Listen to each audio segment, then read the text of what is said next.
Sabemos ya que todas y todos somos ciudadanos, tenemos ciertos derechos y obligaciones y que eso nos hace parte de una comunidad política, con la cual compartimos valores, ideas y prácticas.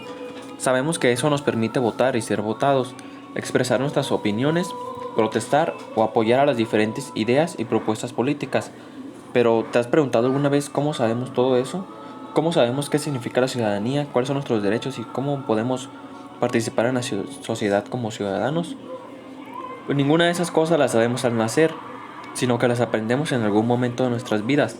Lo interesante es que una buena parte de las respuestas sobre cómo nos comportamos como miembros de una comunidad política no las aprendemos exclusivamente en la escuela, como en una clase de formación cívica y ética, sino que las aprendemos desde la infancia en un proceso inconsciente en el que participan múltiples agentes, es decir, desde temprana edad observamos cómo se comportan los demás, nuestros padres, vecinos, amigos, y quedamos expuestos a las noticias y así nos enteramos sobre lo que pasa en la vida pública. Poco a poco aprendemos sobre la política y la convivencia, creando nuestra propia personalidad política. En resumen, la formación de las y los ciudadanos es un proceso complejo que transcurre desde la infancia hasta la edad adulta. Este proceso, que consiste en la adquisición y modificación de creencias, actitudes, valores e ideologías, se llama socialización.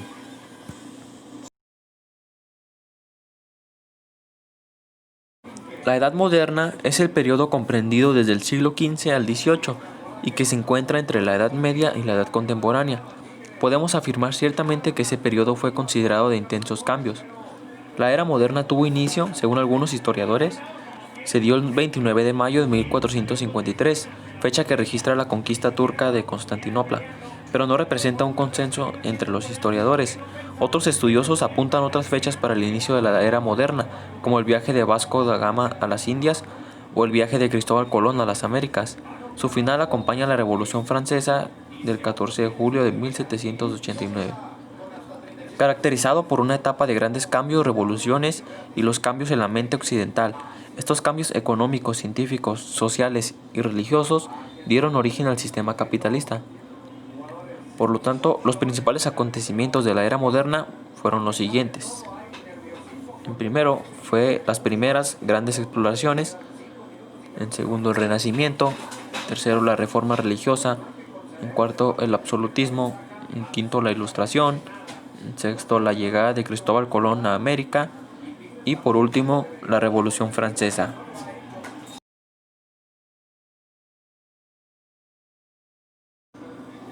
El conflicto social, de acuerdo con la Organización de las Naciones Unidas, es la falta de acuerdo entre dos o más personas.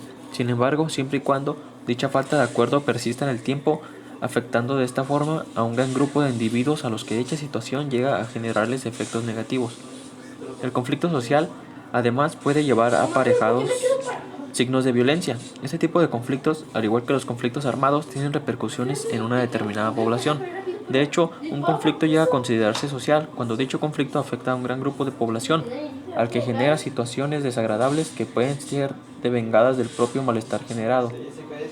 A través de dicho conflicto se han ido desarrollando lo que se conoce como las teorías del conflicto social. Estas promueven, entre otras cosas, la necesidad de una intervención estatal que, por un lado, corrija dicha situación, a la vez que, por otro lado, logre una auténtica integración social. Algunas causas de los conflictos sociales se dan cuando se producen situaciones en países o regiones que pueden dar lugar a circunstancias desagradables para la convivencia y la integración social. Entre estas situaciones se encuentran la corrupción, desigualdad social y económica, ausencia del Estado y falta de legislación y marco institucional, crisis económicas, crisis naturales, pobreza, racismo, machismo, homofobia, etc.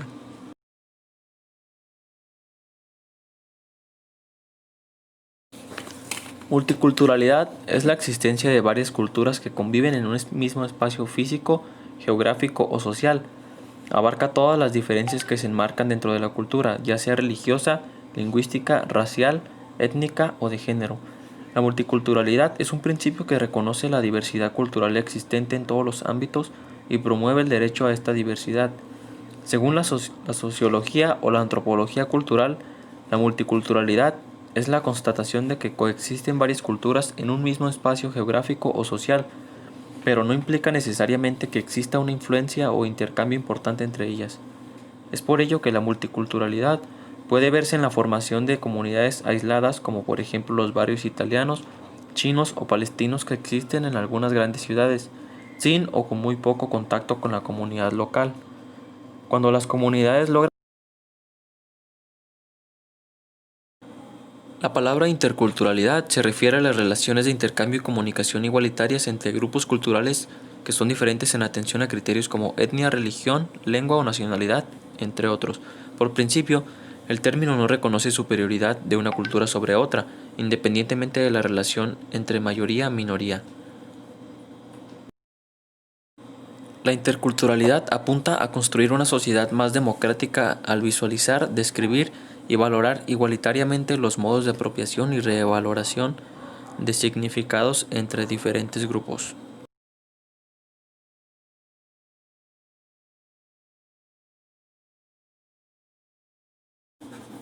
El neoliberalismo experimentó una expansión mundial en las últimas décadas del siglo XX, lo cual se compaginó con el ascenso de la globalización como proceso de carácter económico, tecnológico y social, que produciría un mundo más compenetrado e interconectado a nivel de mercados, sociedades y culturas.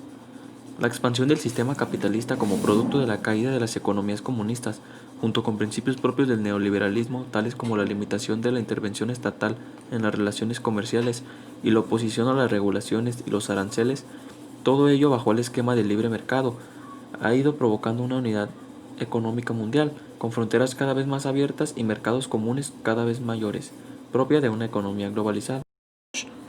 Existen debates sobre si la globalización es producto del neoliberalismo o viceversa, aunque lo cierto es que la globalización crea las condiciones idóneas para el neoliberalismo, por lo cual podemos afirmar que son procesos complementarios.